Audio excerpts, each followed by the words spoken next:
미국 신용등급을 정크본드로 강등하겠다. 330명의 한국 엔지니어들이 노예처럼 끌려가는 CCTV 영상이 공개되자 전 세계가 분노했습니다. 이건 명백한 범죄 행위입니다. 뉴욕의 UN 본부, 제네바의 세계무역기구, 파리의 OECD 본부, 그리고 브뤼셀의 EU 집행위원회, 이 네 곳에서 동시다발적으로 긴급회의가 소집됐습니다. 72시간 내에 석방하라. 안 그러면 미국을 손절하겠다. 세계 최강 미국을 굴복시킨 한국의 저력, 그 충격적인 72시간의 기록, 지금 바로 시작합니다. 저는 다니엘 크로포드입니다. OECD 다국적 기업 행동 지침 이행위원회에서 선임 조사관으로 일하고 있죠. 그날 아침은 여느 때와 다름없이 시작됐습니다. 파리의 쌀쌀한 공기를 마시며 사무실에 도착했고 커피 한 잔을 내리며 하루 일정을 확인하고 있었습니다. 오전 9시 17분, 제 업무용 이메일에 한 통의 메시지가 도착했습니다. 발신자는 익명이었고 제목란에는 단 한 줄만 적혀 있었습니다. 이것이 21세기 미국에서 일어난 일입니까? 처음에는 그저 스팸 메일이라 생각했습니다. 하지만 첨부된 동영상 파일의 용량이 상당했고 무엇보다 제 개인 업무 메일 주소는 극소수만 알고 있었기에 호기심이 생겼죠. 영상을 재생한 순간 저는 커피잔을 놓칠 뻔했습니다. 화면에는 어느 구금 시설의 복도가 비치고 있었습니다. CCTV 영상 특유의 흑백 화면이었지만 상황은 너무나 선명했습니다. 10명 남짓한 아시아인들이 줄지어 걸어가고 있었는데 그들의 손목과 발목에는 쇠사슬이 채워져 있었습니다. 마치 흉악범을 호송하는 것처럼 무장한 경비원들이 그들을 에워싸고 있었죠. 이게 대체 뭐지? 저는 영상을 확대해서 다시 보았습니다. 그들이 입고 있는 옷은 죄수복이 아니라 평범한 작업복이었고 가슴 부분에 회사 로고가 선명하게 보였습니다. 한국의 대기업 로고였죠. 영상은 총 47분 분량이었습니다. 구금 시설 곳곳에 CCTV가 포착한 장면들이 편집되어 있었는데 보면 볼수록 충격적이었습니다. 한 장면에서는 젊은 한국인 기술자가 무언가를 항의하는 듯 보였지만 경비원이 거칠게 밀치는 모습이 포착됐습니다. 다른 장면에서는 나이 든 기술자가 쇠사슬 때문에 걷기 힘들어하는데도 계속 재촉받는 모습이 담겨 있었죠. 저는 즉시 영상 분석팀에 연락했습니다. 이 영상 조작 가능성은 없나요? 전혀 없습니다. 메타데이터를 확인해보니 일주일 전 미국 텍사스 주 구금 시설에서 촬영된 것이 맞습니다. 텍사스라니 바로 한국 기업이 대규모 반도체 공장을 건설 중인 곳이었습니다. 저는 곧바로 상황 파악에 들어갔습니다. OECD 데이터베이스를 검색하니 해당 한국 기업은 3년 전부터 미국에 투자를 진행해왔고 현지 고용 창출과 기술 이전을 약속하며 큰 환영을 받았던 것으로 나타났습니다. 그런데 왜 그들의 기술자들이 쇠사슬에 묶여 있단 말입니까? 제가 추가 정보를 수집하던 중 또 다른 이메일이 도착했습니다. 이번에는 문서 파일들이 첨부되어 있었죠. 진실을 밝혀주세요. 그들은 아무 죄도 없습니다. 첨부된 문서를 열어보니 놀라운 내용들이 담겨 있었습니다. 한국 기업이 미국 국무부에 보낸 수십 통의 비자 관련 문의 서한, 그리고 그에 대한 미국 측의 답변들이었습니다. 한국 측은 기술자 파견을 위해 6개월 전부터 정식 절차를 밟아왔습니다. 필요한 서류가 무엇인지 알려주십시오. 추가 요구사항이 있다면 즉시 준비하겠습니다. 법적 절차를 준수하기 위해 최선을 다하겠습니다. 하지만 미국 측의 답변은 모호하기 짝이 없었습니다. 검토 중입니다. 추후 통보하겠습니다. 담당 부서와 협의가 필요합니다. 그리고 결정적인 한 통의 이메일이 있었습니다. 국무부 담당자가 실수로 내부 메일을 한국 측에 전달한 것으로 보였는데 거기에는 이런 내용이 적혀 있었죠. 상부 지시입니다.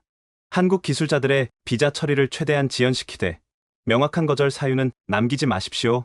저는 등골이 서늘해졌습니다. 이것은 단순한 행정착오가 아니었습니다. 고의적인 지연, 그리고 계획된 함정이었던 것입니다. 문서를 더 살펴보니 충격적인 사실이 드러났습니다. 한국 기술자들은 비자가 곧 나올 것이라는 구두, 약속을 믿고 입국했다가 도착하자마자 불법 체류자로 체포된 것이었습니다. 미란다 원칙 고지도 없었습니다. 변호사 선임도 거부당했습니다. 가족에게 연락조차 할 수 없었습니다. 익명의 제보자가 추가로 보낸 의료 기록도 있었습니다. 한 기술자는 지병이 있어 약을 복용해야 했는데 3일 동안 약을 받지 못해 응급실에 실려갔다는 내용이었습니다. 저는 더 이상 가만히 있을 수 없었습니다. 이것은 명백한 인권 침해였고 OECD 다국적 기업 행동 지침을 정면으로 위반하는 사안이었습니다. 즉시 긴급 보고서를 작성하기 시작했습니다. 하지만 그때 한 가지 의문이 들었죠. 왜 제보자는 저에게 이 자료를 보냈을까요? 그리고 왜 하필 지금일까요? 마지막으로 도착한 이메일에 그 답이 있었습니다. 72시간 내에 공개하지 않으면 그들 중 일부는 강제 추방됩니다. 전과자로 낙인 찍힌 채 말입니다. 72시간. 그 숫자가 제 머릿속에서 계속 맴돌았습니다. 시간이 촉박했죠. 저는 곧바로 상급위원회에 긴급 보고를 요청했습니다. OECD 사무총장인 마리안느 르페브르는 제 보고서를 읽자마자 안색이 굳어졌습니다. 다니엘, 이것이 모두 사실입니까? 영상과 문서 모두 진위가 확인됐습니다. 조작의 흔적은 전혀 없습니다. 그렇다면 이것은 우리가 반드시 개입해야 할 사안이군요. 30분 만에 긴급 화상회의가 소집됐습니다. 화면에는 뉴욕, 제네바, 브뤼셀의 고위 관계자들이 동시에 접속했죠. 유엔 인권이사회의 마리 듀부아가 먼저 입을 열었습니다. 파리에서 올라온 보고를 방금 확인했습니다. 이것은 명백한 자의적 구금입니다. 유엔 인권선언 재구조 위반이죠. EU 집행위원회의 한스 베커도 가세했습니다. 이런 일이 우리 회원국 기업들에게도 일어날 수 있다는 겁니까? 이것은 투자 신뢰도를 완전히 무너뜨리는 행위입니다. 그때 화면 한 구석에서 조용히 듣고 있던 IMF 부총재가 말했습니다. 제가 보기에 이것은 단순한 인권 문제가 아닙니다. 국제 투자 환경의 근간을 흔드는 시스템적 리스크입니다. 내 기구가 동시에 같은 사안을 놓고 긴급 회의를 여는 것은 극히 이례적인 일이었습니다. 하지만 모두가 사태의 심각성을 인지하고 있었죠. 우리가 각자 따로 움직이면 미국은 개별 대응으로 시간을 끌 겁니다. 맞습니다. 동시다발적 압박이 필요합니다. 4대 기구 공동 대응팀을 구성하는 것은 어떻습니까? 만장일치로 결정이 내려졌습니다. 저는 OECD 대표로 현장 조사팀에 합류하게 됐고 각 기구에서도 정예 요원들이 선발됐습니다. 회의가 끝나자마자 저희는 미국 국무부에 공식 서한을 발송했습니다. 48시간 내에 해명 자료를 제출하고 현장 조사에 협조하십시오. 예상대로 미국의 반응은 즉각적이었습니다. 국무부 차관보 리처드 스톤브리치가 화상통화를 요청해왔죠. 크로포드 조사관, 성급한 판단은 자제해 주시기 바랍니다. 무엇이 성급하다는 겁니까? 영상을 보셨습니까? 그것은 맥락을 모르고 보면 오해할 수 있는 그런 맥락을 설명해 주시죠. 스톤브리치는 잠시 말을 멈췄다가 조심스럽게 말했습니다. 국가안보와 관련된 민감한 사안입니다. 국가안보요? 반도체 공장 건설이 어떻게 국가안보를 위협합니까? 그들이 단순한 기술자가 아닐 수도 있다는 정보가 있습니다. 저는 어이가 없었습니다. 증거가 있습니까? 현재 조사 중입니다. 조사 중이면서 먼저 구금부터 했다는 겁니까? 톰브리지의 표정이 굳어졌습니다. 미국은 자국의 안보를 지킬 권리가 있습니다. 그렇다면 국제법을 준수할 의무도 있습니다. 통화는 평행선을 달렸습니다. 하지만 한 가지는 분명해졌죠. 미국은 무언가를 숨기고 있었습니다. 그날 밤 예상치 못한 연락이 왔습니다. 한국 기업의 현지 법무팀장 오재현 씨였습니다. 크로포드 조사관님, 도와주셔서 감사합니다. 아직 도운 것은 없습니다만 저희가 가진 자료를 모두 제공하겠습니다. 숨길 것이 전혀 없습니다. 강 팀장은 놀라운 이야기를 들려줬습니다. 사실 저희는 미국 진출을 준비하면서 현지 커뮤니티와의 상생 프로그램을 먼저 기획했습니다. 지역 학교의 장학금, 기술교육센터 설립, 환경보호기금, 이익을 내기도 전에 먼저 투자하려 했죠. 그런데 왜 이런 일이? 저희가 묻고 싶습니다. 도대체 무엇을 잘못했기에? 강 팀장의 목소리에는 억울함이 묻어났습니다. 하지만 감정에 휩쓸리지 않고 차분히 모든 자료를 정리해서 보내왔죠. 자료를 검토하던 중 흥미로운 사실을 발견했습니다. 한국 기업이 공장 부지를 선정하던 시기, 미국의 한 경쟁 기업이 같은 지역에 공장을 짓겠다고 나섰다가 한국 기업에 밀려 철수한 기록이 있었습니다. 그 기업의 로비스트가 누구인지 확인해보니 리처드 스톤브리지와 대학 동기이자 골프 친구였습니다. 퍼즐 조각이 하나씩 맞춰지기 시작했습니다. 이것은 단순한 비자 문제가 아니었습니다. 계획적이고 조직적인 압박이었죠. 다음날 아침 4대 기구 공동조사팀이 공식 출범했습니다. 기자회견장에는 전 세계 언론이 몰려들었죠. 우리는 진실을 밝힐 것입니다. 어떤 국가도 국제 규범 위에 있지 않습니다. 정의는 반드시 실현될 것입니다. 미국 정부는 즉각 반발했습니다. 내정 간섭이다. 주권 침해다라는 주장을 펼쳤죠. 하지만 국제 여론은 이미 움직이기 시작했습니다. 소셜미디어에는 쇠사슬에 묶인 한국 기술자들의 영상이 급속도로 퍼져나갔고 해시태그 샤프리더 코리안 엔지니어스가 전 세계 트렌드 1위에 올랐습니다. 미국 내에서도 비판의 목소리가 커졌습니다. 이것이 우리가 추구하는 자유민주주의인가? 한국은 우리의 동맹 아니었나? 상황이 급박하게 돌아가는 가운데 저는 조사팀과 함께 텍사스행 비행기에 올랐습니다. 이제 현장에서 진실을 직접 확인할 시간이었습니다. 비행기 안에서 저는 계속 그 영상을 떠올렸습니다. 쇠사슬에 묶여 끌려가던 그들의 모습이 21세기에 일어난 일이라는 게 여전히 믿기지 않았습니다. 하지만 한 가지는 확실했습니다. 이제 판도라의 상자는 열렸고 그 안의 진실은 반드시 세상에 드러날 것이라는 사실 말입니다. 텍사스 휴스턴 국제공항에 도착하자마자 긴장감이 감돌았습니다. 입국 심사대를 통과하는 순간부터 미국 정부 관계자들이 저희를 주시하고 있다는 걸 느낄 수 있었죠. 공항 밖에는 리처드 스톤브리지가 직접 나와 있었습니다. 크로포드 조사관, 텍사스에 오신 것을 환영합니다. 그의 미소는 차가웠고 악수는 형식적이었습니다. 국무부가 마련한 회의실로 이동하는 차 안에서 스톤브리지가 말했습니다. 조사에 앞서 몇 가지 짚고 넘어가야 할 것이 있습니다. 무엇입니까? 이 사안은 미국의 국가 안보와 직결된 문제입니다. 모든 정보를 공개할 수는 없습니다. 저는 단호하게 답했습니다. 국제법은 국가 안보를 이유로 한 인권 침해를 정당화하지 않습니다. 인권 침해라니요? 우리는 정당한 법 집행을 했을 뿐입니다. 쇠사슬이 정당한 법 집행입니까? 톰브리지의 표정이 굳어졌습니다. 그들은 잠재적 위험 인물로 분류되었습니다. 무슨 근거로요? 그것이 바로 제가 공개할 수 없는 정보입니다. 회의실에 도착하자 미국 측 관계자들이 대거 대기하고 있었습니다. 국무부, 국토안보부, 연방수사국 관계자들이 한자리에 모인 것이죠. 본격적인 협상이 시작되었습니다. IMF 대표가 먼저 포문을 열었습니다. 이런 식의 자의적 구금이 계속된다면 미국의 국가 신용등급 재평가가 불가피합니다. 이 한마디에 미국 측 관계자들의 안색이 변했습니다. 신용등급은 고달러 가치와 직결되는 문제였으니까요. 유엔 인권이사회의 말이 뒤부하가 이어받았습니다. 우리는 이미 특별보고관 임명을 검토하고 있습니다. 미국의 체계적 인권 침해 여부를 조사할 것입니다. EU 집행위의 한스 베커도 가세했습니다. EU 회원국 기업들에게 미국 투자 재검토를 권고하는 것도 검토 중입니다. 톰 브리지가 테이블을 내리쳤습니다. 이것은 위협입니까? 아닙니다. 국제 규범을 지키지 않을 때의 당연한 결과입니다. 그때 한국 측 대표 오재현 팀장이 조용히 서류 뭉치를 꺼냈습니다. 저희가 미국 정부와 주고받은 모든 서신입니다. 6개월간 127차례 문의했고 명확한 답변을 받은 것은 단 3건뿐이었습니다. 서류를 하나씩 넘기며 그가 계속했습니다. 특히 이 이메일을 보십시오. 국무부 실무자가 저희에게 비자는 입국 후에도 처리 가능하다고 조언했습니다. 그래서 저희 기술자들이 입국한 것입니다. 톰 브리지의 얼굴이 붉어졌습니다. 그것은 공식 입장이 아니었습니다. 하지만 정부 도메인에서 발송된 공식 이메일입니다. 증거 앞에서 미국 측은 수세에 몰렸습니다. 하지만 그들도 쉽게 물러서지 않았죠.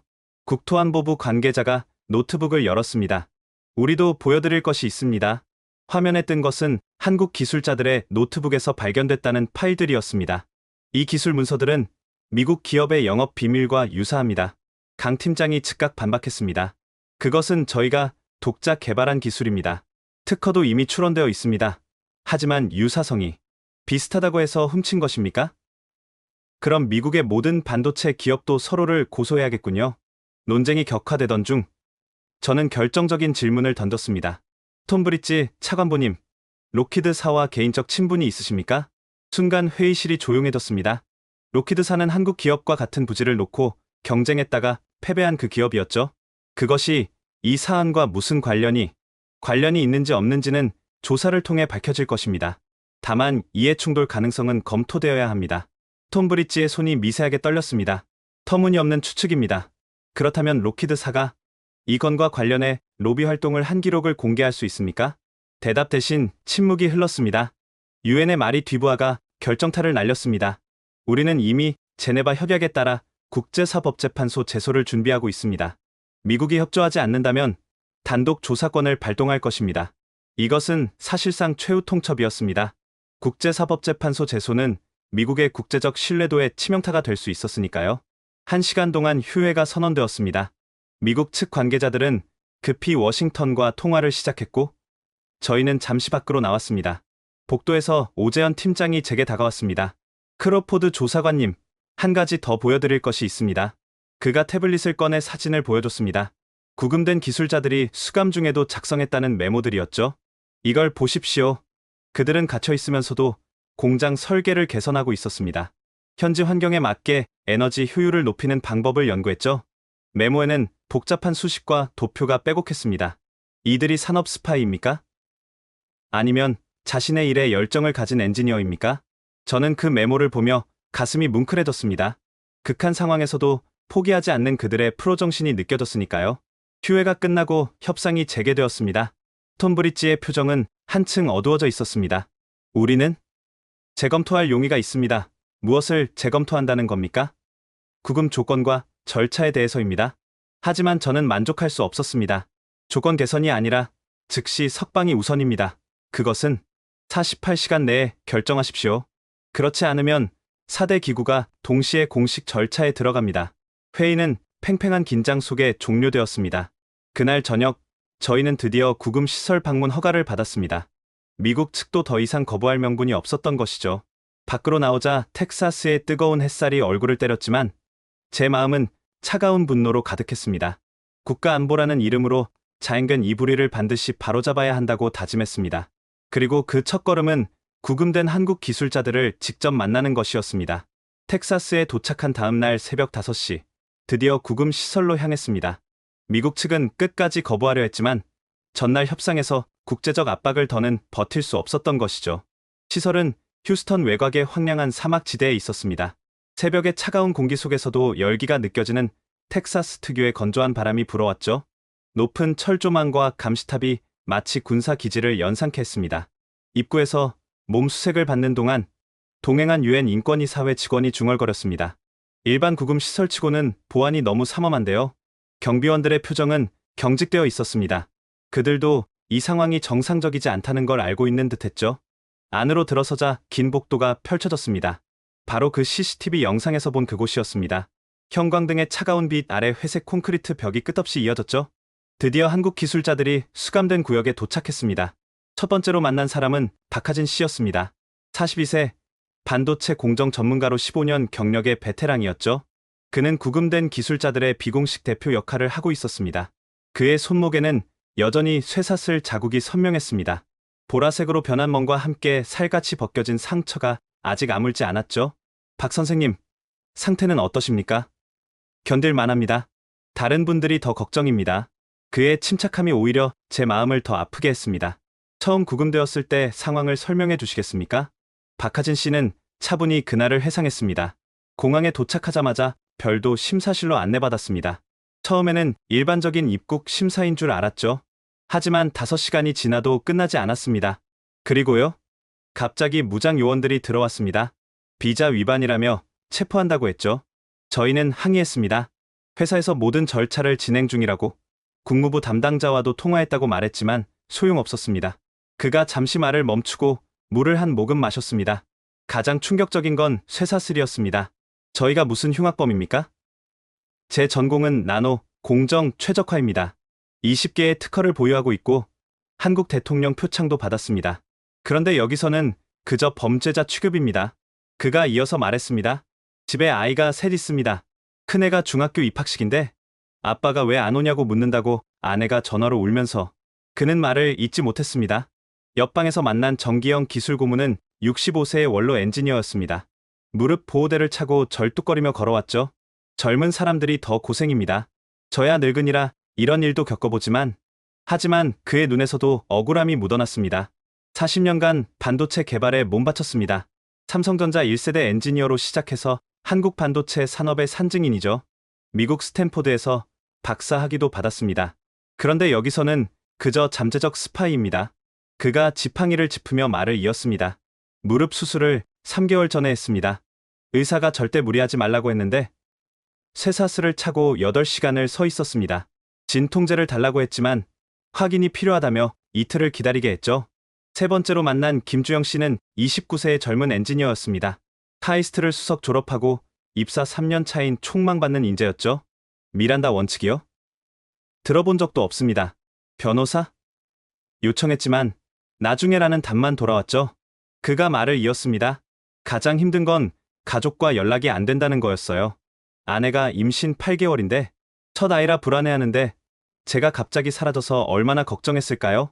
혹시 충격받아서 조산이라도 하면 그의 목소리가 떨렸습니다. 어제서야 겨우 5분 통화를 허락받았습니다. 아내가 대성통곡하더군요. 태명이 희망이인데 아빠가 감옥에 있는 걸 어떻게 설명하냐고. 네 번째 증언자는 이상욱 씨였습니다. 38세, 당뇨병을 앓고 있는 설비 엔지니어였죠. 계속 인슐린이 필요하다고 했지만 확인이 필요하다며 미뤘습니다. 혈당이 400을 넘어가기 시작했죠. 시야가 흐려지고 의식이 혼미해졌습니다. 의료 기록을 보여주며 말을 이었습니다. 결국 쓰러져서 응급실에 실려갔습니다. 의사가 30분만 늦었으면 혼수 상태에 빠질 뻔했다고. 당뇨병성 케톤산증이라는 겁니다. 사망률이 5%나 되는. 그는 여전히 창백한 얼굴이었습니다. 제 딸이 올해 초등학교 들어갑니다. 아빠 없는 입학식이 될 뻔했죠. 다섯 번째로 만난 조민석 씨는 35세의 통역 담당자였습니다. 저는 기술자도 아닙니다. 영어영문학과 출신으로 기술 문서 번역만 했을 뿐인데 똑같이 구금됐습니다. 국가안보 위협이라니. 제가 뭘 알겠습니까? 그가 한숨을 쉬며 말했습니다. 어머니가 치매를 앓고 계십니다. 하루에도 몇 번씩 저를 찾으신다고. 요양보호사가 아들이 출장 갔다고 둘러대고 있대요. 치매 환자한테 거짓말하는 게 얼마나 힘든지 아십니까? 여섯 번째 증언자는 신재호 씨, 33세의 소프트웨어 엔지니어였습니다. 저는 원래 미국을 동경했습니다. 실리콘밸리가 꿈이었죠. 구글, 애플 같은 회사가 있는 나라니까요. 그의 눈빛이 흔들렸습니다. 그런데 첫날 밤, 화장실 가는 것도 허락받아야 했습니다. 새벽 3시에 급해서 요청했는데 교대 시간까지 기다려라고. 어른이 되어서 그런 굴욕을 당할 줄은. 일곱 번째로 만난 황준서 씨는 45세의 품질관리 전문가였습니다. 20년 동안 무결점 신화를 지켜왔습니다. 불량률 0.001% 이하를 유지했죠. 그게 한국 반도체의 경쟁력입니다. 그가 쇠사슬 자국을 보여주며 말했습니다. 이 손으로 수백만 개의 칩을 검사했습니다. 이 손이 왜 쇠사슬에 묶여야 합니까? 제 아들이 뉴스에서 아빠가 쇠사슬에 묶인 모습을 봤대요. 학교에서 아빠가 범죄자냐고 놀림받는다고. 여덟 번째는 오태준 씨, 51세의 생산관리 부장이었습니다. 우리 팀 막내가 입사 6개월입니다. 신혼여행도 미루고 이 프로젝트에 합류했죠. 미국에서 일하는 게 자랑스럽다고. 부모님께 효도한다고 좋아했는데 그가 고개를 저었습니다. 그 친구가 정신적 충격으로 약을 먹고 있습니다. 26살 청년이 수면제 없이 잠을 못 잔대요. 아홉 번째로 만난 최기훈 씨가 충격적인 이야기를 꺼냈습니다. 사실 저희를 신문했던 요원 중 한 명이 실수로 이런 말을 했습니다. 위에서 시키는 대로 하는 것뿐이니 너무 원망하지 말라고요. 그리고 한간수가 몰래 쪽지를 건넸습니다. 미안하다. 당신들이 무고한 거 안다. 하지만 우리도 먹고 살아야 한다고 적혀 있었죠. 열 번째로 만난 한상민 씨는 37세의 재료공학 박사였습니다. 제 전공은 차세대 반도체 소재입니다. 10년을 연구해서 신소재를 개발했죠. 그걸 미국 공장에 적용하려고 왔는데 그가 눈물을 훔쳤습니다. 어제 아내한테 들었습니다. 5살 딸이 유치원에서 우리 아빠는 나쁜 사람이 아니에요라고 매일 운다고. 그게 아빠로서 가장 마지막으로 만난 사람은 현장 책임자였던 장원석 부장이었습니다. 크로포드 조사관님, 저희가 왜 이런 일을 당해야 합니까? 저희가 한 일이라곤 미국에 일자리를 만들고 기술을 전수하려 한 것뿐입니다. 그가 서류철을 꺼냈습니다. 구금 중에도 작성했다는 문서들이었죠. 이걸 보십시오. 지역 대학과 산학협력 계획서입니다. 텍사스 대학교, 라이스 대학교와 이미 협약을 맺었죠. 매년 100명의 현지 학생에게 장학금을 주고 50명을 정규직으로 채용할 계획이었습니다. 또 다른 문서를 보여줬습니다. 이건 참전용사 지원 프로그램입니다. 한국전 참전용사와 그 후손들을 우선 채용하기로 했죠. 우리는 은혜를 잊지 않습니다. 이건 환경보호 계획입니다. 공장 부지의 30%를 녹지로 조성하고 탄소 중립을 5년 내 달성할 예정이었죠. 태양광 패널로 전력의 70%를 자체 생산할 계획도 있었고요. 심지어 지역 주민을 위한 무료 의료 센터 건립도 계획했습니다. 회사 직원뿐 아니라 지역 주민 모두가 이용할 수 있는 시설이죠. 연간 5,000명이 혜택을 볼 것으로 예상했습니다. 그가 마지막 문서를 꺼냈습니다. 이건 제가 구금 중에 그린 설계도입니다. 쇠사슬에 묶인 손으로 그렸죠. 에너지 효율을 15% 더 높일 수 있는 개선안입니다. 저희는 갇혀 있으면서도 더 나은 공장을 만들 생각만 했습니다. 그의 눈에서 눈물이 흘렀습니다. 저희가 정말 산업 스파이처럼 보이십니까? 인터뷰를 마치고 나오는 길, 구금자들이 운동하는 시간이었습니다. 철조망 너머로 그들이 함께 모여 있는 모습이 보였죠. 놀랍게도 그들은 서로를 격려하며 간단한 체조를 하고 있었습니다. 정 고문이 무릎이 아픈데도 젊은 직원들에게 기술 이론을 설명하고 있었고, 조민석 씨는 영어가 서툰 동료들을 도와주고 있었습니다. 한 젊은 엔지니어가 울고 있자 박하진 씨가 어깨를 감싸며 위로하는 모습도 보였습니다. 괜찮아. 우리는 잘못한 게 없어. 진실은 밝혀질 거야. 극한 상황에서도 서로를 지탱하는 그들의 모습에 저는 깊은 감동을 받았습니다. 시설을 나오면서 저는 동료들에게 말했습니다. 이것은 명백한 인권 유린입니다. 즉각적인 조치가 필요합니다. 유엔의 말이 뒤부하가 고개를 끄덕였습니다. 긴급 보고서를 작성하겠습니다. 이대로는 안 됩니다. 그들의 가족들, 아이들, EU의 한스 베커도 분노를 감추지 못했습니다. 이것이 자유민주주의 국가에서 일어난 일이라니 믿을 수가 없군요. 차로 돌아오는 길, 제 휴대폰이 울렸습니다. 오재현 팀장이었습니다. 조사관님, 중요한 걸 발견했습니다. 국무부 내부 이메일입니다. 그 내용을 듣는 순간 저는 이 사건의 진실이 생각보다 훨씬 더 추악하다는 것을 깨달았습니다. 호텔로 돌아온 즉시 오재현 팀장이 보낸 파일을 열어봤습니다. 압축 파일 안에는 수십 개의 이메일이 들어있었죠. 어떻게 이걸 입수하신 겁니까? 내부 고발자입니다. 양심의 가책을 느낀 국무부 직원이 익명으로 보내왔습니다. 이 내부 고발자는 처음 제보를 보낸 사람과는 다른 인물이었습니다.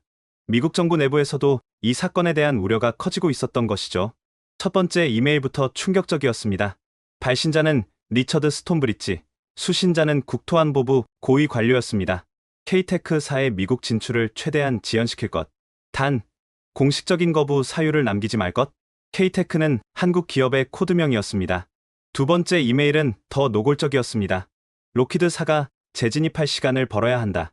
최소 6개월은 필요하다. 세 번째 이메일에서는 구체적인 전략이 논의되었습니다. 비자 서류를 계속 보완 요청하면서 시간을 끌 것. 그들이 참다못해 먼저 입국하도록 유도할 것. 네 번째 이메일이 결정적이었습니다. 입국하는 즉시 체포 준비를 하라. 명분은 비자 위반과 잠재적 안보 위협. 다섯 번째 이메일에는 이런 문구가 있었습니다. 쇠사슬은 과하지 않나? 시각적 효과가 필요하다. 다른 아시아 기업들에게 경고가 될 것. 저는 분노를 억누르며 계속 읽었습니다. 여섯 번째 이메일에서는 언론 대응 전략을 논의했습니다. 산업 스파이 프레임을 준비하라. 증거가 없어도 의혹만으로 충분하다. 일곱 번째 이메일은 법무부와 주고받은 내용이었습니다. 법적으로 문제없나? 국가 안보를 명분으로 하면 상당 부분 정당화 가능? 여덟 번째 이메일에서는 로키드사 로비스트가 직접 등장했습니다. 톰브리지, 잘 부탁하네. 우리가 재진입하면 정치자금 2천만 달러를 약속하지? 저는 즉시 조사팀을 소집했습니다. 이것은 우리가 찾던 결정적 증거입니다. 유엔의 말이 뒤부하가 문서를 검토하며 말했습니다. 이것은 단순한 직권 남용이 아니라 조직적 음모입니다. EU의 한스 베커가 덧붙였습니다. 경제적 이익을 위해 국가 권력을 악용한 명백한 부패 사례죠.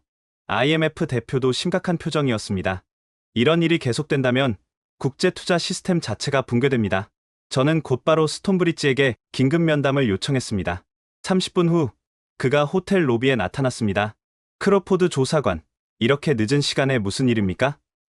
차관보님, 이 이메일들을 설명해 주시죠. 태블릿 화면을 보는 순간 그의 얼굴이 하얗게 질렸습니다. 이것은 어디서? 출처는 중요하지 않습니다. 내용이 사실입니까? 톰브리지는 한참 동안 말을 잇지 못했습니다. 이것은 맥락을 이해하지 못하면 맥락이요? 로키드사로부터 정치 자금을 받기로 한 맥락 말입니까? 그는 변호사를 부르겠다며 자리를 떴습니다. 다음 날 아침, 저희는 기자회견을 열었습니다. 이메일 내용을 전면 공개하지는 않았지만 핵심 내용을 요약해 발표했습니다.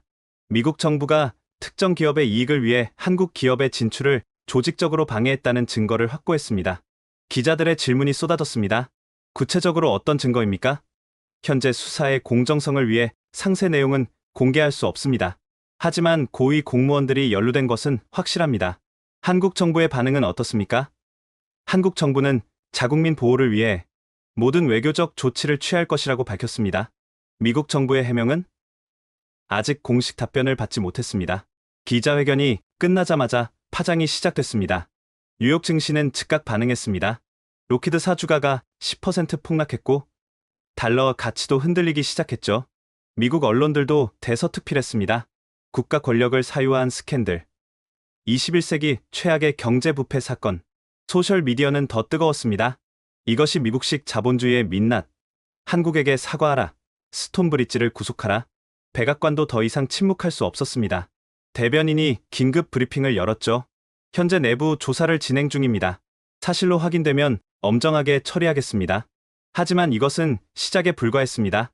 그날 오후 또 다른 폭로가 터졌습니다. 록히드 사내부 문서가 유출된 것입니다. 거기에는 한국 기업뿐 아니라 일본, 독일, 프랑스 기업들도 비슷한 방식으로 진출을 방해받았다는 내용이 담겨 있었습니다. 이제 사태는 미국 대 한국의 문제를 넘어섰습니다. 전 세계가 미국의 불공정 무역 관행에 분노하기 시작한 것이죠. 그런데 그때 예상치 못한 반격이 시작되었습니다. 폭로 이후 24시간도 지나지 않아 미국의 역공이 시작됐습니다. 폭스뉴스를 시작으로 주요 언론들이 일제히 같은 논조의 기사를 쏟아냈습니다. 한국 기술자들, 미국 반도체 핵심 기술 유출 시도 정황, CNN에서는 익명의 정부 관계자 인터뷰를 내보냈습니다. 그들의 노트북에서 의심스러운 파일들이 대량 발견됐다. 현재 FBI가 분석 중이다. 소셜미디어에도 의혹을 제기하는 게시물들이 보처럼 퍼지기 시작했습니다. 한국이 피해자 코스프레를 하고 있다. 산업 스파이를 영웅으로 만들려는 언론 플레이. 톰브리지도 반격에 나섰습니다. 긴급 기자회견을 통해 새로운 프레임을 제시했죠. 우리는 미국의 기술 주권을 지킨 것입니다. 일부 절차상 문제가 있었을 수 있지만 국가 안보를 지키기 위한 불가피한 조치였습니다. 그는 서류 뭉치를 들어 보였습니다. 이것은 한국 기술자들이 접근하려 했던 미국 기업들의 리스트입니다. 모두 핵심 기술을 보유한 곳들이죠. 하지만 오재현 팀장이 즉각 반박 자료를 보내왔습니다.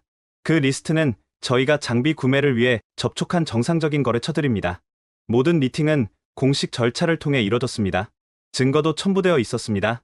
각 기업과 주고받은 견적서, 미팅 요청서, 심지어 일부 기업들의 환영 메시까지.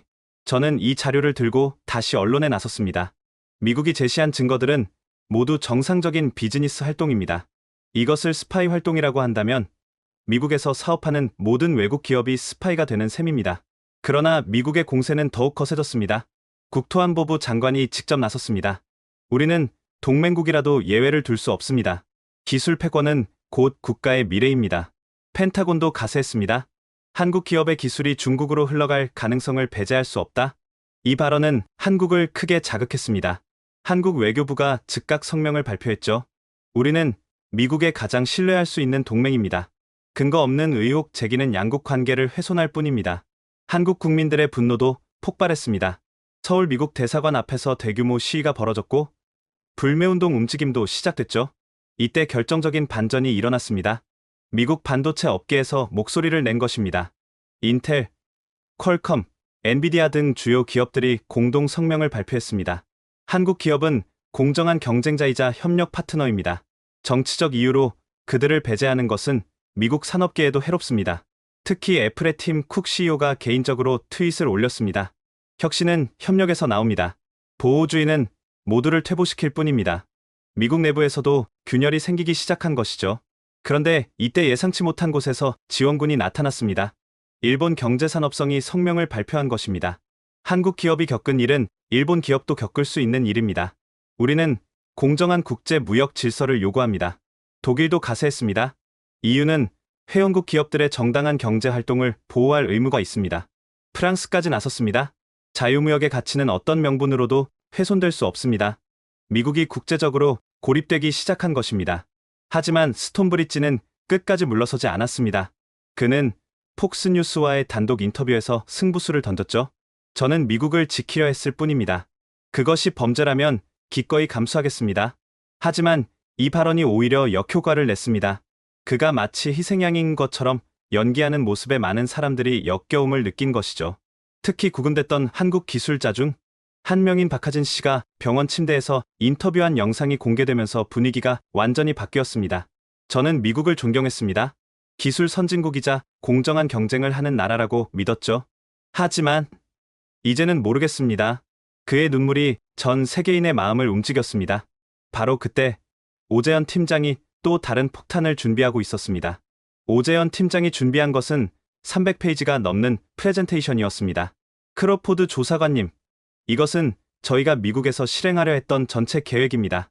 단순한 공장 건설이 아니라 텍사스와 함께 성장하는 100년 프로젝트였죠. 첫 장을 넘기자 놀라운 내용이 나왔습니다. 텍사스 드림 프로젝트, 함께 만드는 미래, 강 팀장이 설명을 시작했습니다. 6개월 전, 저희는 텍사스 오스틴에서 대규모 타운홀 미팅을 열었습니다. 500명의 지역 주민이 참석했죠. 화면에 당시 사진들이 떴습니다. 한국 기업 대표들이 청바지와 체크 셔츠를 입고 주민들과 바비큐 파티를 하는 모습이었죠. 저희 회장님이 직접 텍사스 방언으로 인사하셨습니다. 하우디 여러분, 우리는 이웃이 되러 왔습니다라고 영어로 말씀하셨죠. 3개월간 텍사스 문화를 공부하신 결과였습니다. 다음 슬라이드에는 주민들과의 대화 내용이 정리되어 있었습니다. 한 목장주가 물었습니다. 당신들이 오면 우리 목장이 없어지는 거 아니오? 라고 영어로 질문했고, 저희는 아닙니다. 목장 옆에 공장을 짓겠습니다. 그리고 매주 금요일은 여러분 목장에서 나온 스테이크를 직원 식당에서 제공하겠습니다라고 영어로 답했죠. 청중들의 웃음소리가 녹음된 영상도 있었습니다. 실제로 15개 목장과 장기 공급 계약을 맺었습니다. 연간 $2,000만 규모죠. 첫 번째 섹션은 교육 투자였습니다. 작년 11월, 저희는 오스틴 고등학교를 방문했습니다. 사진 속에는 한국 엔지니어들이 학생들에게 반도체를 설명하는 모습이 담겨 있었습니다. 17세 마리아라는 학생이 물었어요. 저도 엔지니어가 될 수 있나요? 집이 가난한데? 라고 영어로 물었고, 저희 기술이사가 그 자리에서 약속했습니다. 당신이 공부를 계속한다면 우리가 대학까지 지원하겠습니다라고 영어로 답했죠. 강 팀장의 목소리에 감정이 묻어났습니다. 그날 150명의 학생에게 장학금을 약속했습니다. 한 학생당 연간 $50,000. 4년간 지원입니다. 이미 장학재단도 설립했고 첫 기금 $1억 입금했습니다. 두 번째는 참전용사 프로그램이었습니다. 올해 1월 텍사스 한국전 참전용사회를 방문했습니다. 화면에는 100발의 참전용사들과 젊은 한국 엔지니어들이 함께 찍은 사진이 나왔습니다. 92세 조지 밀러 씨가 말했습니다. 1951년 춘천에서 중공군에 포위됐을 때 한국군이 우리를 구했소. 평생 그 은혜를 잊지 못했는데 이제 한국이 우리 손주들에게 일자리를 주겠다니 라고 영어로 말했습니다. 그는 눈물을 흘렸다고 합니다. 참전용사 직계 후손 500명을 우선 채용하기로 했습니다. 이미 200명이 지원했고 직업훈련 프로그램도 시작했죠. 한 참전용사의 손자가 보낸 편지도 있었습니다. 할아버지가 한국을 위해 싸우셨고 이제 한국이 제게 미래를 줍니다. 이것이 진정한 동맹 아닙니까? 세 번째는 지역 대학과의 협력이었습니다. 텍사스 대학교 공대학장을 만났을 때의 일입니다. 회의록이 화면에 떴습니다. 학장이 말했죠. 솔직히 처음엔 한국 기업이 우리 기술을 훔치러 온 줄 알았습니다라고 영어로 말했고, 그래서 저희가 제안했습니다. 그럼 함께 기술을 만들어 갑시다. 매년 20명의 교수진을 한국에 초청하고 100명의 학생을 인턴으로 받겠습니다라고 영어로 답했죠. 실제 계약서도 있었습니다. 공동연구소 설립, 10년간 $5억 투자. 라이스 대학과는 의공학 협력을 약속했습니다. 반도체 기술을 의료기기에 접목하는 프로젝트죠. 텍사스 메디컬 센터와도 연계해서 환자들에게 직접 도움이 되는 기술을 개발하기로 했습니다. 네 번째는 환경 프로그램이었습니다. 시에라 클럽 텍사스 지부와 6개월간 협의했습니다. 환경단체와의 미팅 사진들이 이어졌습니다. 처음엔 반대가 심했습니다. 또 오염 공장이냐고 영어로 항의했죠. 그래서 저희가 제안했습니다. 여러분이 직접 감시하십시오. 환경감시위원회를 만들고 모든 데이터를 실시간으로 공개하겠습니다라고 영어로 답했습니다. 구체적인 계획이 인상적이었습니다. 공장 지붕 전체를 태양광 패널로 덮어 전력의 70%를 자급, 빗물 재활용 시스템으로 용수, 사용량 50% 절감, 폐열 회수 시스템으로 인근 온실에 무료 난방 제공, 부지의 30%를 텍사스 토종 식물 보호구역으로 지정. 환경단체 대표의 편지도 있었습니다. 40년간 환경운동을 했지만 이렇게 적극적으로 협력하려는 기업은 처음입니다. 다섯 번째는 의료 지원이었습니다. 텍사스 시골 지역은 의료 사각지대가 많습니다. 지도에 빨간 점들이 찍혀 있었습니다. 저희 공장 주변 50마일 내에 병원이 없는 마을이 12개나 됩니다. 그래서 이동식 의료센터 5대를 운영하기로 했죠. 상세한 운영 계획이 나왔습니다. 한국 의료진과 현지 의료진이 함께 근무, 주 2회 각 마을 순회 진료, 약값의 80% 회사 지원, 응급 환자 헬기 이송 서비스. 한 농부의 인터뷰 영상도 있었습니다. 30년 만에 처음으로 제대로 된 건강검진을 받았습니다. 초기 당뇨를 발견했는데 한국 회사가 아니었으면 몰랐을 겁니다. 여섯 번째는 지역 경제 활성화였습니다. 저희는 대기업 하청이 아닌 파트너십을 원했습니다. 중소기업과의 계약서들이 화면에 떴습니다. 부품 공급, 조회 정밀 가공, 계약금 $500만, 선지급, 물류 운송, 텍사스 트러킹, 10년 장기 계약, 구내식당, 로라 할머니 케이터링, 전통 텍사스 음식, 특히 인상적인 사례가 있었습니다.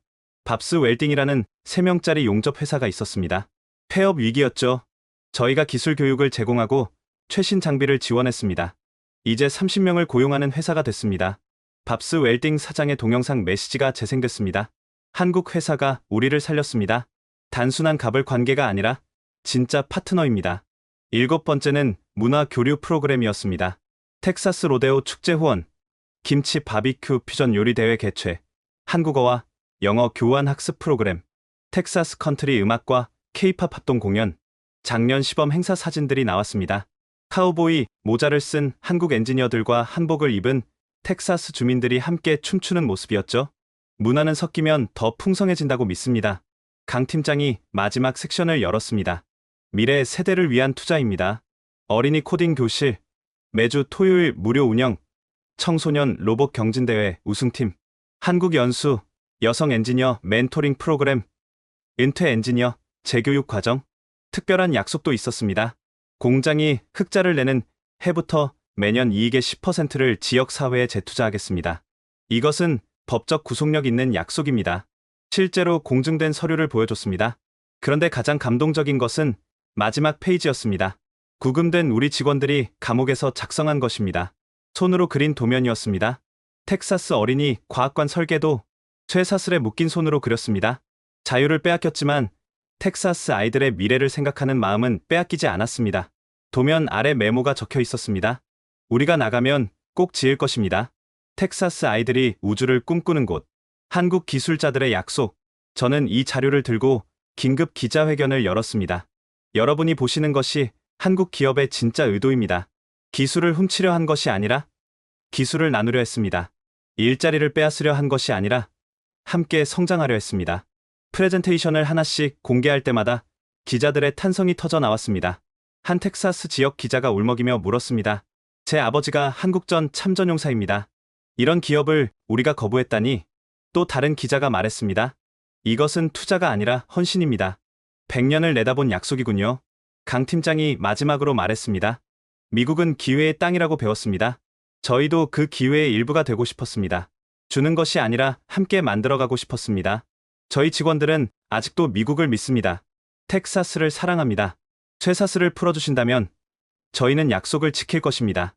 텍사스와 함께 위대한 미래를 만들 것입니다. 기자회견장에 잠시 침묵이 흘렀습니다. 그리고 누군가가 박수를 치기 시작했고 순식간에 기립박수가 이어졌습니다. 한 미국 기자가 마이크를 잡았습니다. 이것이 진정한 동맹의 모습입니다.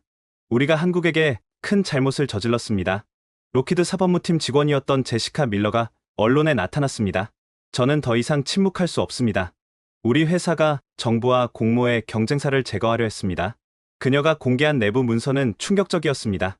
로키드사가 한국 기업뿐 아니라 여러 외국 기업들을 상대로 비슷한 공작을 펼쳤다는 증거였죠. 이제 4대 국제기구가 본격적으로 움직일 때가 왔습니다. 제네바 UN 본부에서 긴급 화상회의가 열렸습니다. 뉴욕, 파리, 브뤼셀, 워싱턴이 동시에 연결됐죠. UN 인권이사회 의장이 선언했습니다. 우리는 만장일치로 미국의 행위를 규탄합니다. 이는 세계인권선언에 대한 명백한 위반입니다. OECD 사무총장이 이어받았습니다. 다국적 기업 가이드라인 위반에 대해 공식 제재 절차를 시작합니다. EU 집행위원장도 입장을 밝혔습니다. 회원국들과 긴급 협의에 대응 방안을 마련하겠습니다. 마지막으로 IMF 총재가 나섰습니다. 법치주의가 무너진 시장은 투자 적격성을 상실합니다. 미국의 신용등급 재평가를 검토하겠습니다. 이것은 사실상 경제 핵폭탄이었습니다. 4대 기구의 공동선언문이 발표됐습니다. 우리는 미국 정부에 다음을 요구한다. 첫째, 구금된 모든 한국 기술자들의 즉시 석방. 둘째, 피해자들에 대한 공식 사과와 배상. 셋째, 재발 방지를 위한 제도적 장치 마련. 넷째, 관련 책임자들의 처벌. 72시간의 시한도 정했습니다. 이 요구가 받아들여지지 않을 경우 우리는 가능한 모든 조치를 취할 것이다. 백악관은 즉각 반발했습니다. 주권 국가에 대한 부당한 압력이다. 하지만 이미 대세는 기울어져 있었습니다. 뉴욕 증시가 요동쳤습니다. 다우존스가 하루 만에 1000포인트 넘게 떨어졌고 달러 가치도 급락했죠. 월스트리트의 주요 투자은행들이 긴급 성명을 발표했습니다. 정부는 즉시 이 사태를 해결해야 한다. 경제가 붕괴하고 있다. 실리콘밸리의 테크 기업들도 압력을 넣었습니다. 한국은 우리의 핵심 파트너다. 이대로는 사업을 할 수 없다. 미국 의회도 분열되기 시작했습니다. 하원 외교위원장이 청문회를 요구했습니다. 톰브리지 차관보는 즉시 의회에 출석해 해명하라. 상원 법사위원장도 특검 임명을 거론했습니다. 이것은 헌정사상 최악의 권력 남용이다. 언론도 정부를 압박했습니다. 워싱턴 포스트는 미국의 도덕적 리더십이 붕괴했다고 썼고 뉴욕타임스는 21세기 최악의 외교 참사라고 평했습니다. 시민사회도 들고 일어났습니다. 전국 각지에서 시위가 벌어졌고 백악관 앞은 시위대로 가득 찼죠. 정의를 회복하라. 한국에 사과하라. 스톤브리지를 구속하라. 압력은 내부에서도 거세졌습니다. 국무부 직원 200명이 연명으로 탄원서를 제출했습니다. 우리는 이런 불법적인 지시를 따를 수 없다. FBI 요원들도 내부 고발을 시작했습니다. 우리는 증거 조작 지시를 받았다. CIA에서도 균열이 생겼습니다. 한국 기술자들을 감시하라는 지시는 불법이었다. 사면 초가에 몰린 백악관은 마침내 결단을 내려야 했습니다. 최후 통첩 시한 72시간. 이 숫자가 발표되자마자 전 세계 금융시장이 요동치기 시작했습니다. 시한 70시간 전 IMF 총재가 첫 번째 경고를 발령했습니다. 미국이 국제 규범을 준수하지 않을 경우 투자 위험도 재평가가 불가피합니다. 월스트리트의 트레이더들이 패닉에 빠졌습니다. 이게 무슨 말인지 알아? 미국 국채가 정크본드가 될 수도 있다는 거야. 다우존스 선물지수가 5분 만에 500포인트 폭락했습니다. 시한 65시간 전 중국 중앙은행이 의미심장한 발표를 했습니다. 외환보유고 다변화를 검토 중입니다. 이것은 사실상 달러 매도 신호였습니다. 달러 인덱스가 하루 만에 3% 떨어졌죠. 재무부 장관이 긴급 기자회견을 열었지만 시장을 안정시키지 못했습니다. 미국 경제 펀더멘털은 견고합니다. 하지만 그의 목소리에는 확신이 없었습니다. 시한 60시간 전 일본 정부가 뜻밖의 카드를 꺼냈습니다. 미일 무역협정 재검토 가능성을 배제하지 않는다. 미국의 가장 든든한 동맹이 등을 돌릴 수 있다는 신호였습니다. 백악관 상황실에 비상이 걸렸습니다. 일본마저 우리를 압박하고 있습니다. 이대로는 완전히 고립됩니다. 시한 48시간 전 EU 집행위원회가 구체적인 제재안을 공개했습니다. 미국 기업의 유럽 공공사업 입찰 전면 금지, 미국산 제품에 대한 특별관세 부과, 검토, 미국 금융기관의 유로존 영업 제한. 이것은 연간 5조 달러 규모의 거래에 영향을 미칠 수 있는 조치였습니다. 독일 총리가 직접 나섰습니다. 우리 기업도 언제든 같은 일을 당할 수 있다. 이것은 유럽 전체의 문제다. 프랑스 대통령도 가세했습니다. 자유무역의 근간이 흔들리고 있다. 미국은 즉시 바로잡아야 한다. 시한 40시간 전 미국 내부에서도 저항이 시작됐습니다. 캘리포니아 주지사가 폭탄 선언을 했습니다. 연방정부가 해결하지 못한다면 주정부 차원에서 한국 기업과 직접 협력하겠다. 뉴욕 주지사도 동조했습니다. 우리는 한국 투자를 환영한다. 연방정부와 상관없이. 이것은 사실상 연방정부에 대한 반란이었습니다. 시한 36시간 전 한국 국회가 만장일치로 결의안을 통과시켰습니다. 정부는 모든 외교적, 경제적 수단을 동원해 자국민을 보호하라. 한국 대기업들이 공동 성명을 발표했습니다. 미국 투자 전면 재검토, 대체 투자처로 유럽과 아시아를 우선 고려. 이것은 수천억 달러 규모의 투자가 미국을 떠날 수 있다는 신호였습니다. 시한 30시간 전 백악관에서 긴급 강요회의가 열렸습니다. 국방장관이 의외의 발언을 했습니다. 한국은 우리의 핵심 안보 파트너입니다. 이 관계가 훼손되면 인도태평양 전략이 무너집니다. 통합참모의장도 동의했습니다. 주한미군 주둔 문제까지 불거질 수 있습니다. 안보적으로 감당할 수 없는 리스크입니다. CIA 국장이 브리핑했습니다. 한국 여론이 극도로 악화되고 있습니다. 반미 정서가 역대 최고 수준입니다. 시한 24시간 전 뉴욕 증시가 사상 최대 폭락을 기록했습니다. 다우존스 2000포인트 하락, 나스닥 8% 폭락, 서킷 브레이커가 하루에 2번이나 발동됐습니다. 골드만삭스 회장이 CNBC에 출연했습니다. 이것은 금융 9.11입니다. 정부가 즉시 행동하지 않으면 대공황이 올 겁니다. 시한 18시간 전 상원 외교위원장이 최후 통첩을 했습니다. 12시간 내에 해결하지 못하면 대통령 탄핵안을 발의하겠다. 하원 의장도 가세했습니다. 이것은 헌정 위기다. 행정부가 미국을 파괴하고 있다. 시한 12시간 전, 연준 의장이 비공개 서한을 대통령에게 보냈습니다. 더 이상 달러를 방어할 수 없습니다. 항복하십시오. 재무장관도 사표를 제출했습니다. 저는 이 재앙에 동참할 수 없습니다. 시한 6시간 전, 미국 전역에서 시위가 폭발했습니다. 뉴욕, 로스앤젤레스, 시카고, 휴스턴. 한국에 사과하라. 경제를 살려라. 스톤브리지를 구속하라. 백악관 앞에 10만 명이 모였습니다. 경찰도 더 이상 통제할 수 없었죠. 시한 3시간 전, 대통령 지지율이 실시간으로 20%대로 폭락했습니다. 여론조사 사상 최대 하락폭이었죠. 부통령이 대통령을 찾아왔습니다. 각하, 더 이상 버틸 수 없습니다. 결정을 내리셔야 합니다. 군 수뇌부도 압박했습니다. 국가 안보를 위해서라도 한국과의 관계를 회복해야 합니다. 시한 2시간 전, 연방대법원장이 이례적으로 성명을 발표했습니다. 행정부는 헌법적 가치를 지켜야 한다.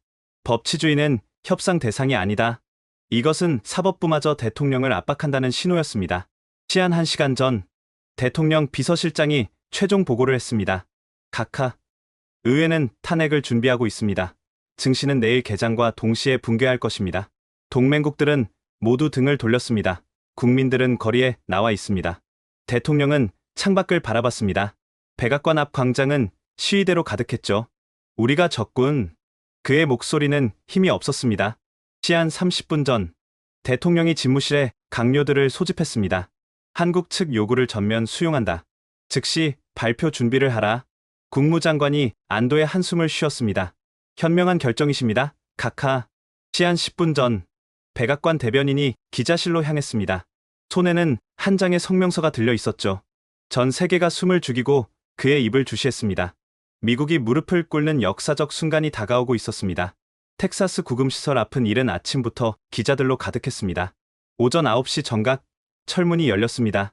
한국 기술자들이 한 명씩 걸어 나왔죠. 그들의 손목과 발목에는 더 이상 쇠사슬이 없었습니다. 대신 그들의 얼굴에는 안도와 피로가 섞여 있었습니다. 가장 먼저 나온 박하진 씨가 기자들 앞에 섰습니다. 먼저 전 세계의 지원에 감사드립니다. 정의가 살아있음을 확인했습니다. 그는 잠시 숨을 고르고 말을 이었습니다. 우리는 미국을 원망하지 않습니다. 다만 이런 일이 다시는 일어나지 않기를 바랄 뿐입니다. 정 기술고문도 한마디 했습니다. 우리는 여전히 미국에서 일하고 싶습니다. 함께 발전하고 싶습니다. 그들의 품격 있는 태도에 미국 기자들도 숙연해졌습니다.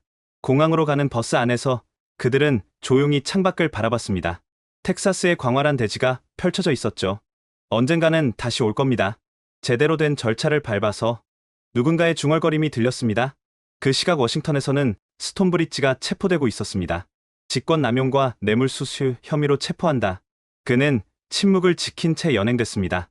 로키드사도 수사를 받기 시작했습니다. 주가는 30% 폭락했고 CEO는 사임했죠. 백악관에서는 대통령이 직접 대국민 담화를 발표했습니다. 미국은 실수를 했습니다. 우리의 가치를 저버렸습니다. 한국과 국제사회에 진심으로 사과합니다. 우리는 이 사건을 교훈 삼아 더 공정하고 열린 국가가 되겠습니다. 한국 정부도 성명을 발표했습니다. 우리는 미국의 사과를 받아들입니다. 미래를 향해 함께 나아가겠습니다. 하지만 가장 인상적인 것은 한국 기업의 발표였습니다. 우리는 계획대로 텍사스에 투자할 것입니다. 약속한 일자리와 지역사회 공헌도 그대로 실행하겠습니다. 이 발표에 미국 언론들은 찬사를 보냈습니다. 한국이 보여준 진정한 강대국의 품격, 복수가 아닌 화해를 선택한 성숙함. 4대 국제기구도 환영 성명을 발표했습니다. 이번 사건은 국제규범의 승리다. 어떤 강대국도 법 위에 있지 않음을 증명했다. 사건의 중심에 있던 다니엘 크로포드는 파리로 돌아왔습니다. 공항에서 만난 동료가 물었습니다. 힘들었겠군요. 힘들었지만 보람 있었습니다. 정의가 승리하는 걸 봤으니까요. 지금까지 4대 국제기구를 뒤흔들 수 있는 7일간의 이야기를 들려드렸습니다. 한국 기술자들의 부당한 구금으로 시작되어 국제 질서를 재편할 수 있는 역사적 사건으로 발전할 수 있는 이 이야기. 여러분은 어떻게 들으셨나요? 힘의 논리가 지배하는 것처럼 보이는 세상에서도 정의와 원칙은 살아있을 수 있다는 희망을 보셨기를 바랍니다. 그리고 이런 상황이 닥친다면 한국이 보여줄 수 있는 품격과 성숙함이 우리 모두에게 자부심을 줄 수 있기를 바랍니다.